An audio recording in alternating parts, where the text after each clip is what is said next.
À l'UFC, il y a des strikers, il y a des grappleurs et puis il y a les mecs qui aiment tellement la guerre qu'ils finissent toujours en sang.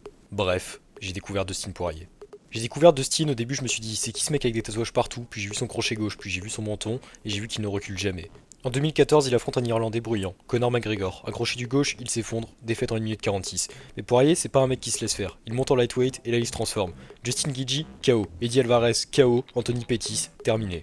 Il a enfin son combat pour la ceinture intérimaire, Max Holloway. 5 rounds de guerre, victoire unanime. Mais pour être champion, il faut battre Rabib. Et Rabib, c'est un vrai cauchemar. Troisième round, Rear-Naked choke, Poirier tape. Alors il revient, et cette fois, il retrouve Conor, mais un autre McGregor. Un contre, un enchaînement, KO. Revanche immédiate, mais McGregor se casse la jambe, victoire de Poirier. Nouvelle chance pour la ceinture, mais Oliveira le noie sous la pression. Rear-Naked choke, encore une soumission. Il rebondit, il tape Michael Chandler, encore un finish. Puis il retrouve Gaethje, mais cette fois c'est l'inverse, un head kick, Poirier s'effondre. Mais Poirier, il s'arrête jamais. Il prend un jeune affamé, Benoît Saint-Denis, le français le plus dangereux du moment. Il encaisse, il répond, deuxième round, KO, fin de l'histoire.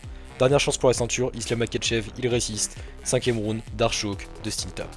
Il a tout donné, il a un combat de la retraite, ou peut-être pas. C'est Dustin Poirier, il revient toujours. Bref, Dustin Poirier c'est pas juste un combattant, c'est un guerrier qui refuse de tomber.